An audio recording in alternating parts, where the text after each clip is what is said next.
કેમ છો વિદ્યાર્થી મિત્રો? અદિતિ સાયન્સ સ્કૂલમાં હું હિતેશ સર વિજ્ઞાનના નેક્સ્ટ લેક્ચરમાં તમારું સ્વાગત કરું છું. આપણે ચાલે છે પાઠ નંબર ભૌતિક વિજ્ઞાનનો પહેલો, ચોપડીના ક્રમ પ્રમાણે નંબર 8 ગતિ. બરાબર. એમાં શરૂઆતમાં આપણે શીખ્યા અંતર વિશે, એના પરથી ઉદાહરણ સમજીને લીધું સ્થાનાંતર.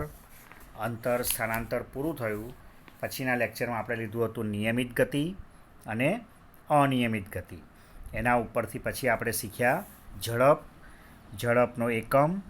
એના પરથી શીખ્યા સરેરાશ ઝડપ. સરેરાશ ઝડપ માટે આપણે ગઈકાલે એક ઉદાહરણ પણ નાના દાખલા જેવું ગણતરી કરી. બરાબર. હવે 8.2 એનો પહેલો ટૉપિક. બરાબર. એનું નામ છે દિશા સાથે ઝડપ. શું નામ છે? દિશા સાથે ઝડપ.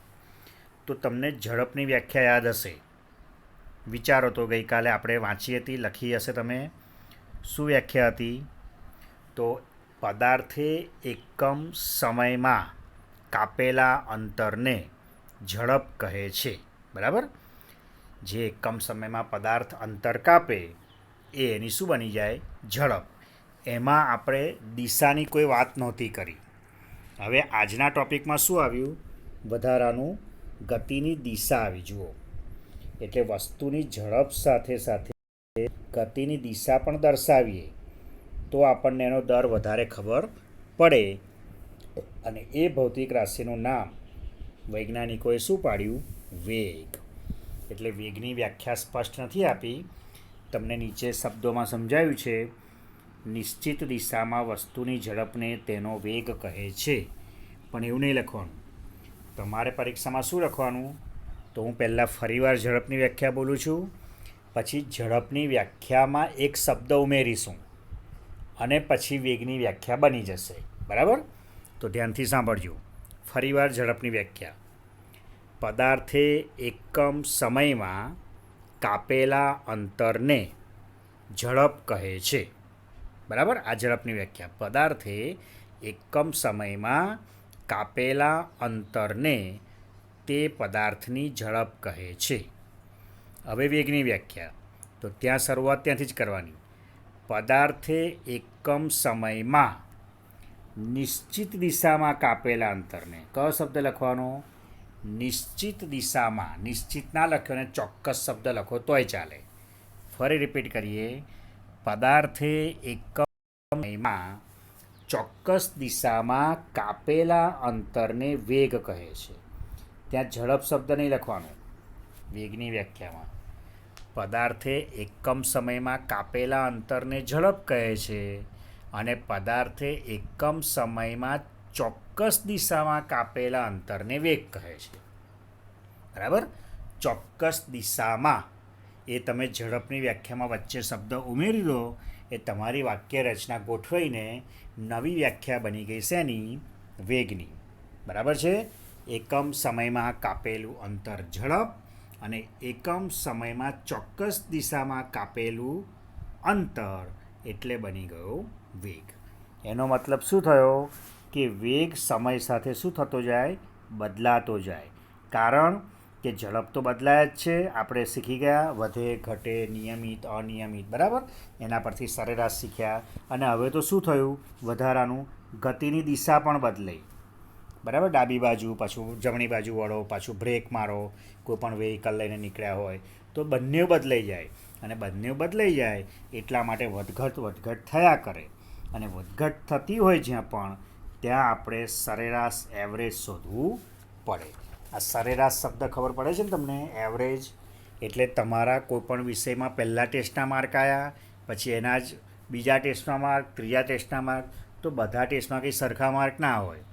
25 માર્કના ટેસ્ટ લીધા હોય, કોઈમાં 20 આવ્યા, કોઈમાં 22 આવ્યા, કોઈમાં 24 આવ્યા, કોઈમાં 25માંથી 25 આવ્યા. અને પછી આપણે છેલ્લા ટોટલ કરીએ કે ભાઈ મારા 5 વિષય કે 4 વખત ટેસ્ટ થયા. આપણે એવું માનો, ચાલો 4નું ઉદાહરણ સહેલું પડે, 25 માર્ક લીધા એટલે. તો 25 ચોખ્ખું 100 થયા. તો એકવાર 20, એકવાર 22, એકવાર 24, એકવાર 25 બધા માર્કનો સરવાળો કરીએ અને 4 ટેસ્ટ થયા, 4 વડે ભાગી કાઢીએ તો 100માંથી એટલા માર્ક એવરેજ કહેવાય, 25માંથી જે આવે તે. તો એ સરેરાશ વેગ, સરેરાશ ઝડપ, એ બંનેની જે ગણતરી છે તે સરખી જ છે. સરેરાશ ઝડપની ગઈકાલે વ્યાખ્યા શું લીધી હતી? સૂત્ર પ્રમાણે વસ્તુએ કાપેલું અંતર છેદમાં તે અંતર કાપવા માટે લાગતો કુલ અંતર અને કુલ સમય લીધો હતો. અહીંયા સરેરાશ વેગની અંદર તમારે શું કરવાનું છે? વેગ બદલાતો રહે છે એટલે ત્યાં આગળ પ્રારંભિક અને અંતિમ વેગ લેવાનો અને એનાથી એની સરેરાશ મેળવવાની. એટલે તમારું વેગનું સૂત્ર શું બન્યું જુઓ. સરેરાશ વેગ બરાબર, આ બોક્સ કરું છું, સરેરાશ વેગ બરાબર પ્રારંભિક વેગ પ્લસ અંતિમ વેગ છેદમાં 2. શું કરવાનું? પ્રારંભિક વેગ લેવાનો, શરૂઆતનો વેગ જ્યાંથી વસ્તુ પોતાની શરૂ કરે, દિશામાં જવાની ગતિ શરૂ કરે તે વેગ લેવાનો, પ્લસ એનો અંતિમ વેગ લેવાનો અને છેદમાં 2 વડે ભાગી કાઢવાના. બરાબર? એટલે એનું એવરેજ મળી જાય. એને ગણિતની રીતે પણ લખી શકાય. નીચે સંકેતમાં એમાં જુઓ એ લોકોએ શું લખ્યું છે? તો વીની નીચે એવી વંચાય છે, તમને નાના અક્ષરમાં એવી લખ્યું છે. એ એવરેજનું એવી છે. સરેરાશ એ ગુજરાતી શબ્દ, એનું અંગ્રેજી થાય એવરેજ, અને એવરેજનું ટૂંકમાં શું લખ્યું? એવી. ખબર પડી? એટલે વી જે છે ને એ વેગનો સંકેત છે. પહેલો જે વી લખ્યો છે આ એ વી વેગનો સંકેત છે અને નીચે નાના અક્ષરમાં એવી એવરેજ. એટલે આ વી એવી શું વાંચવાનું? વી એવી ગુજરાતી સરેરાશ વેગ બરાબર. પહેલાં શું લખવાનું? પ્રારંભિક વેગ. પ્રારંભિક વેગનો સંકેત શું? યુ. યાદ રાખજો બધા સંકેતો. હા, હવે નવા ભૌતિક વિજ્ઞાનમાં બહુ સંકેતો આવશે. તો પ્રારંભિક વેગ યુ, અંતિમ વેગ વી. કેપિટલ નહીં લખવાના, સ્મોલ લખવાના. એટલે બની ગયું યુ વત્તા વી અને છેદમાં 2. તો અહીંયા છેદમાં 2. ખબર પડી ગઈ? તો આ પ્રમાણે તમને સરેરાશ વેગનું સૂત્ર ગુજરાતી એટલે શબ્દોમાં આવી ગયું. બોક્સ કર્યું તે પ્રારંભિક વેગ પ્લસ અંતિમ વેગ છેદમાં 2. અને ગાણિતિક રીતે કદાચ પૂછાય, બેમાંથી કોઈ પણ તમે લખો તો ચાલે અને બેમાંથી કોઈ પણ એક યાદ રાખો તોય ચાલે, પણ સમજ માટે બે અત્યારે ધ્યાનમાં રાખવાના. તો સરેરાશ વેગ એટલે લખાય વી એવી બરાબર યુ વત્તા વી છેદમાં 2. નીચે બધી ચોખવટ કરી છે. કયા સંકેતનું શું નામ? તો કે ભાઈ વી એવી શું છે? તો કે વસ્તુનો સરેરાશ વેગ છે. યુ શું છે? તો કે પ્રારંભિક વેગ છે. અને વી શું છે? તો કે એ વસ્તુનો અંતિમ વેગ છે. અને ઝડપ અને વેગ એ બંનેના એકમો સમાન જ છે. ગઈકાલે કહ્યું હતું ઝડપનો એકમ મીટર પ્રતિ સેકન્ડ, એ જ અહીંયા આપ્યો છે જુઓ. અને ગઈકાલે મેં તમને સમજાવ્યું હતું કે આ માઇનસ ઘાતવાળું જે છે એ વાંચવામાં, લખવામાં, બોલવામાં થોડું અઘરું પડે, તકલીફ પડે. તમને ફાવે તો વાંધો નથી, હા, એ પણ લખાય. અને એ લોકોએ અથવા કરીને જે મેં તમને ગઈકાલે કહ્યું હતું તે લખ્યું છે મીટર પ્રતિ સેકન્ડ. બરાબર? તમારે એમ લખવાનું, ઓબ્લિક કરવાનું અને બાજુમાં એસ લખી દેવાનું. એટલે મીટર પ્રતિ સેકન્ડ એવું પણ તમે લખી શકો અને વાંચી શકો. બરાબર? તો શું શીખ્યા? વેગ. પછી શું શીખ્યા? સરેરાશ વેગ. પછી શું શીખ્યા? એનું સૂત્ર અને એકમ. આટલી વસ્તુ કમ્પ્લીટ થઈ. પછી તમને ઝડપ અને વેગ એ બંનેનો તફાવત એ પરીક્ષામાં પૂછાય છે. કદાચ અહીંયા પ્રશ્નોત્તરીમાં હશે. બરાબર? આ પ્રવૃત્તિ તો એક સમજ માટે છે. એ પહેલાં સમજી લો, સિમ્પલ જ છે કે કોઈ આકાશ વાદળોથી ઘેરાયેલું હોય, વીજળી ચમકે, ચોમાસાની અંદર વાદળોના ગળગળાટ થાય, તો તે વખતે આપણને વીજળીનો ચમકારો પહેલાં દેખાય છે અને પછી ગળગળાટનો ધ્વનિ પહોંચે છે. કેમ એવું? તો સિમ્પલ કે પ્રકાશની ઝડપ અવાજ ધ્વનિ કરતાં કેવી છે? વધારે છે. એટલે પ્રકાશ એટલે વીજળીનો ચમકારો આપણને પહેલાં દેખાય છે અને અવાજ પછી આપણા સુધી. બરાબર? એટલે એ ખાલી સમજ પૂરતું પ્રવૃત્તિ છે, એટલું બહુ વાંધો નથી, મહત્ત્વનું. હા, આ એક તમારે ખાલી ધ્યાનમાં રાખવાનું, આમ પૂછાતું નથી પણ જાણકારી માટે, કે હવામાં ધ્વનિની ઝડપ કેટલી? તો 346 મીટર પ્રતિ સેકન્ડ. મીટર સેકન્ડની -1 એવું આખું બોલવાની જરૂર નથી. મેં બાજુમાં લખ્યું મીટર પ્રતિ સેકન્ડ બોલો અને વાંચો તો પણ ચાલે. બરાબર? તો ઝડપ અને વેગનો તમને ભેદ સ્પષ્ટ કરો. ભેદ એટલે તફાવત આવડે. બરાબર? બેવની વ્યાખ્યા લખવાની, બેવના સૂત્ર લખો, વાક્ય લખો, ઉદાહરણ કોઈ લખો. બરાબર? કંઈ પણ લખો, તફાવતમાં 2 મુદ્દા લખવાના હોય છે. પછી સરેરાશ વેગ, સરેરાશ ઝડપના મૂલ્ય, ઓડોમીટર શું માપે, ગઈકાલે ડિસ્કસ કરી, બરાબર. નિયમિત ગતિના એ પ્રમાણે પ્રશ્નો છે. હવે ઉદાહરણ બીજું જે છે તે આપણે અત્યારે નથી લેતા, એ પછી લઈશું, કારણ કે એમાં ગણતરી હોય છે અને થોડીક મોટી હોય છે, એટલે આપણે બોર્ડ પર સમજીએ તો વધારે સહેલું પડે, એટલે અત્યારે આપણે રહેવા દઈએ છીએ, બરાબર. ગણતરીના દાખલા એમાં ટેન્શન ના લેશો, આપણે જેટલું ભણીશું એટલું એમાંથી પૂછાશે, બરાબર. એટલે એની ચિંતા ના કરશો. જે ભણાયું નથી, જે બાકી રાખીશું એ હમણાં પૂછીશું નહીં, બરાબર છે. તો અત્યારે આપણે વેગના ફેરફારના દર વિશે શીખવાનું છે. ટૉપિક કયો છે? 8.3. 8.3ની અંદર હમણાં જે વેગની વ્યાખ્યા શીખ્યા કે પદાર્થે એકમ સમયમાં ચોક્કસ દિશામાં કાપેલા અંતરને વેગ કહે છે. એ વેગમાં કોઈક વાર ફેરફાર થાય. આપણે આગળ વાંચ્યું, લખ્યું, બોલ્યો પણ ખરો હું કે વેગ વધે પણ ખરો, ઘટે પણ ખરો, દિશા બદલાય, એ દિશા બદલાવાને કારણે પણ થાય, બરાબર. એની ગતિમાં વધઘટ થયા કરે. તો કોઈપણ સુરેખ પથ હોય, અહીંયા પહેલાં ખાલી આમ સમજાવવા માટે લખ્યું છે કે આપણે એવું માની લો કે સુરેખ પથ છે, સીધો સાદો સરસ રસ્તો, અને નિયમિત ગતિ કરતી દરમિયાન તેનો કોઈ વેગ છે એ સમય સાથે કેવો રહે છે? અચળ. અચળ એટલે બદલાતો નથી. તો તે વખતે વેગનો ફેરફાર ભાઈ શું થયો? તો કે કોઈ વેગમાં તો ફેરફાર થયો જ નહીં, વેગ તો જે હતો તેનો તે જ રહ્યો, ના વધ્યો ના ઘટ્યો, તો વેગના ફેરફારનો દર કેવો થઈ જાય? શૂન્ય. પણ એ બહુ ઓછું શક્ય છે. ગઈકાલે પણ કહ્યું હતું કે નિયમિત ગતિ કરતી વસ્તુ એ દુનિયામાં શક્ય નથી. ઘડિયાળનો સેકન્ડ કાંટાનું આપણે ઉદાહરણ જે લીધું હતું તે.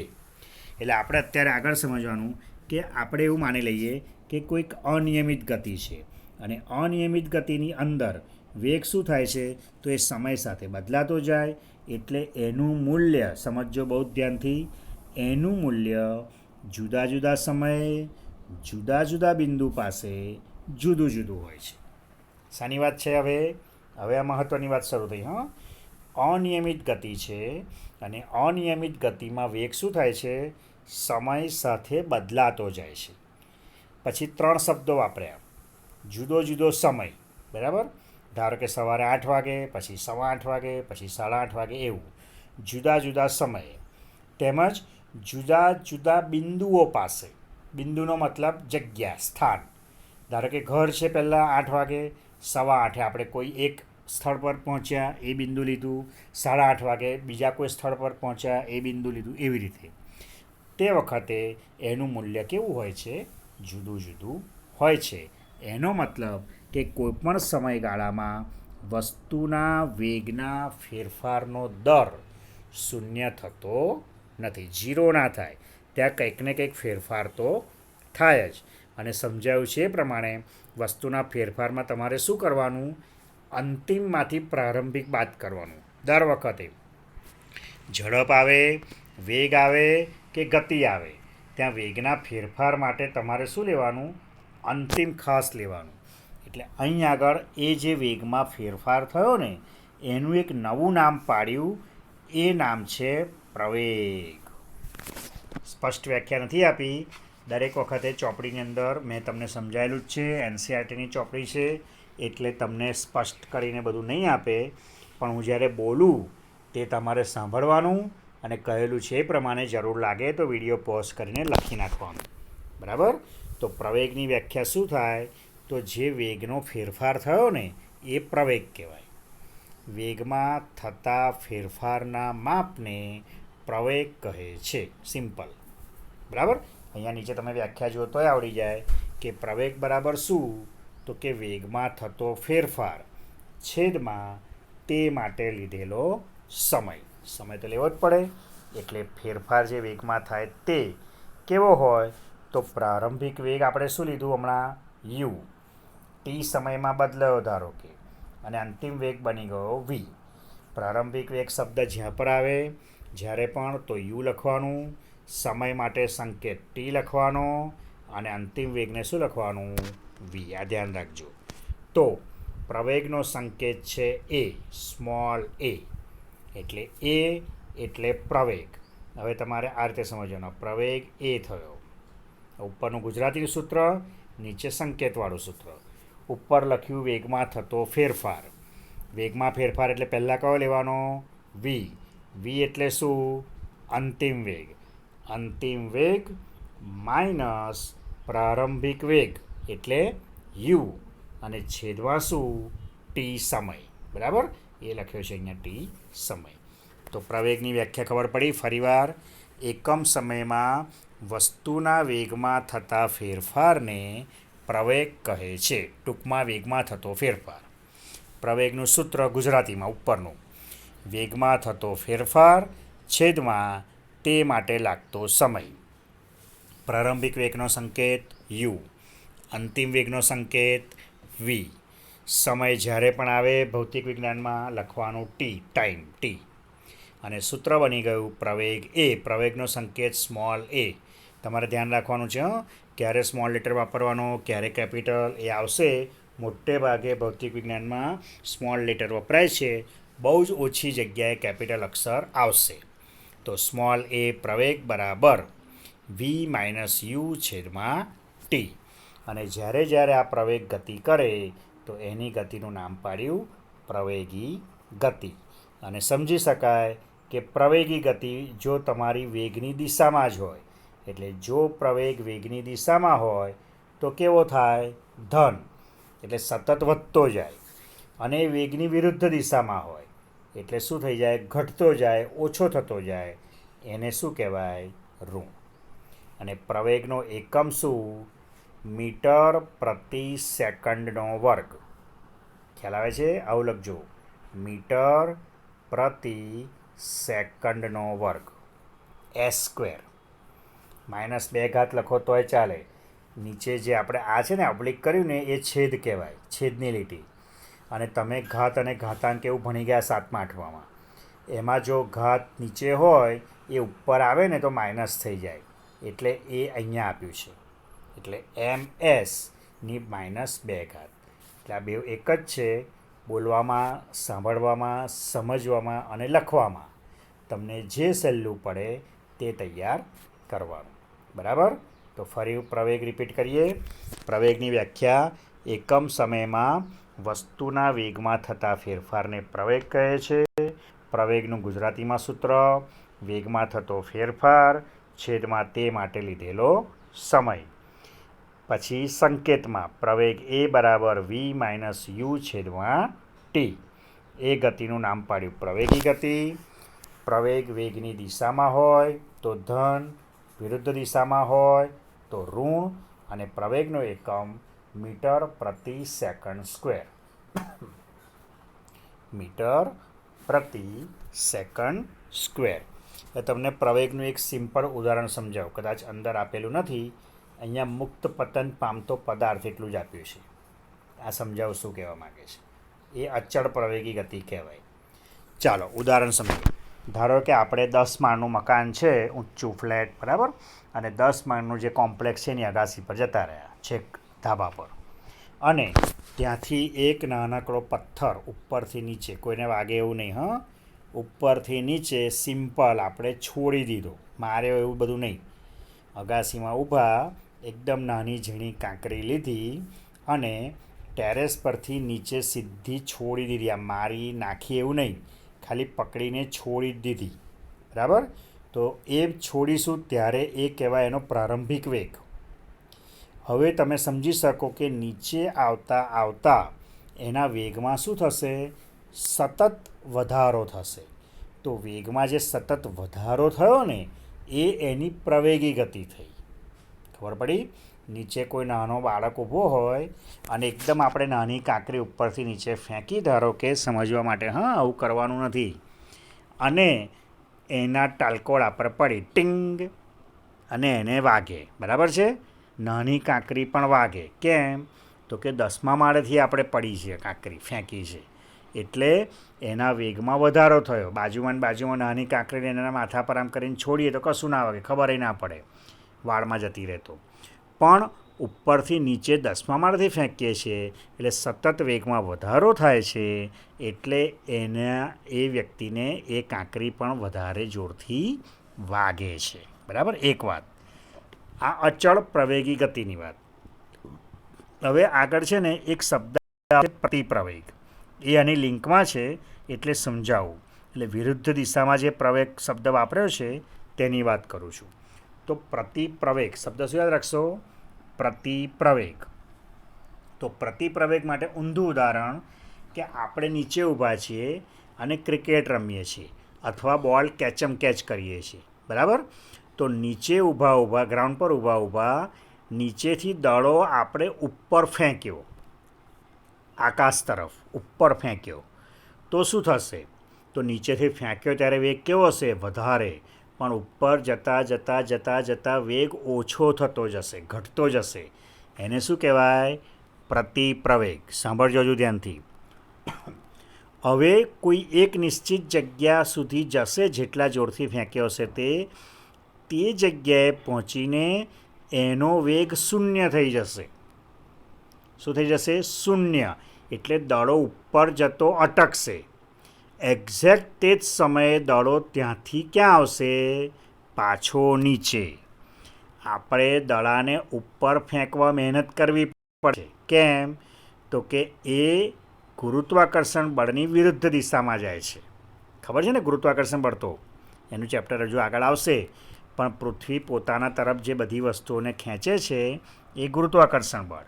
એટલે ઉપર આપણે જોરથી નાખ્યો, એ પ્રવેગ છે એ વિરુદ્ધ દિશામાં થયો, એટલે એનું નામ પાડ્યું પ્રતિપ્રવેગ. અને કોઈ એક જગ્યાએ થઈને વેગ શૂન્ય થયો, ત્યાંથી દડો ટીયું કરીને નીચે. સામે કોઈ વ્યક્તિ ઊભી હોય, બોલને કેચ કરી લે એના જેવું. તો નીચે આવે છે ત્યારે પાછો પ્રવેગ થાય છે. જોજો, વેગમાં સતત વધારો થાય. એટલે જેટલો જોરથી ઉપર ફેંક્યો એટલા જોરથી એ નીચે આવશે. પેલો જો વ્યવસ્થિત કેચ ના કરી શકે, વચ્ચે આંગળી કે અંગૂઠો આવી જાય તો એને વાગી પણ જાય. સમજ પડે છે? તો આ પ્રમાણે વેગમાં વધારો થયો અને વેગમાં ઘટાડો પણ થયો. વેગમાં વધારો થયો એ પ્રવેગી ગતિ, વેગમાં ઘટાડો થયો એ પ્રતિપ્રવેગી ગતિ. બરાબર? એ આગળ આવશે એટલે થોડું લઈશું. અત્યારે અહીંયા આગળ કારની ગતિ આપેલી છે અસમાન, અને રોજિંદા જીવનના એક બે નાના ઉદાહરણોને સમજાવ્યું છે. અને પછી મેં કહ્યું તે પ્રમાણે એક બે નાના દાખલા લીધેલા છે અને પછી પ્રશ્નો છે. બરાબર? ટૂંકમાં આપણો આ ટૉપિક અત્યારે શું થાય છે? પૂરો થાય છે. હવે આલેખીય નિરૂપણ આવશે. આલેખ દોરવાની જે વાત આવશે એ આપણે નેક્સ્ટ લેક્ચરમાં લઈશું. આજે આપણે અહીંયા સુધી લઈએ. બરાબર? તો રોજે રોજનું વાંચજો, વિડીયો જોજો, સાંભળજો ધ્યાનથી અને તૈયારી કરજો. Tata, bye bye.